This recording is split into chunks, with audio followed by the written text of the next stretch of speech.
বন্ধুরা আসসালামু আলাইকুম। আমি ফিরোজ উইয়ার 3 চ্যানেলের পক্ষ থেকে দাঁড়িয়ে আছি এই মুহূর্তে টঙ্গীতে।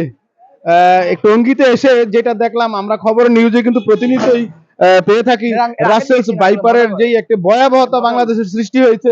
সেই রাসেল বাইপার কিন্তু অনেক সময় আমরা শুনেছি ঢাকামুখী এখনো হয়নি। আজকে ঢাকার ঠিক অদূরে পিছনেই কিন্তু আছে, ঢাকার অদূরে কিন্তু টঙ্গীতে, একদম টঙ্গীর মাঝখানে কিন্তু রাসেল বাইপার অলরেডি চলে আসছে। সাপটা মারা হয়েছে, এখান থেকে কিন্তু সাপটা মারা হয়েছে।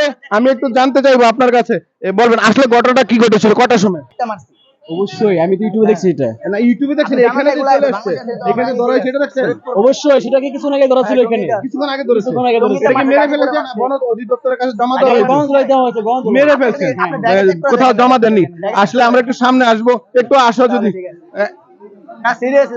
ঠিক আছে, দোকান মালিকের কাছে একটু জানতে চাইবো, আসলে কি এখানে রাসেল বাইপার এসেছিল বা ধরা পড়েছে, বা সেই সাপটা কি করেছেন? যে অবভিয়াসলি এখানে ধরা পড়েছে। আমরা যখন কাজ করতেছিলাম তখন দেখেছি, দেখার পরে আমরা এখানে মেরে ফেলছি আরো 1.5 ঘন্টা আগে। আপনারা রেস্কিউ কি কেন খবর দেননি? সেটা তো আমরা জানি না, এটুকু তো আমাদের খেয়াল ছিল না। এই সাপটা তো অনেক বিষাক্ত ছিল। বিষাক্ত সাপ কিন্তু সাধারণ মানুষের ধরা উচিত না, এড়িয়ে চলা উচিত। সেই ক্ষেত্রে রেস্কিউ করে যারা থাকে তাদেরকে খবর দেওয়া উচিত। এরপরে বন দপ্তর একটা প্রিপারেশন নিত। হ্যাঁ, দরকার ছিল। তখন আমরা কি কাজ করবো সেটা মাথায় ছিল না। আমাদের ইচ্ছা ছিল এটা মেরে ফেলবো, তো ইচ্ছে আমরা মেরে ফেলছি। এটাই তখন তো মাথা ছিল না, এটা আমরা কি করবো, কাকে জানাবো। হ্যাঁ, ভয় পেয়েছিলাম। হ্যাঁ, জি। বন্ধুরা, একটা জিনিস আপনারা কিন্তু কখনোই এই রিস্কটা করবেন না। এইখানকার যারা আছে দোকানদার মালিক বা যারাই আছে, যাদের দোকানে এই ঘটনাটি ঘটেছে, তারা কিন্তু নিজেরাই কিন্তু সৎ সাহস দেখিয়ে এই সাপটিকে মেরে ফেলেছে।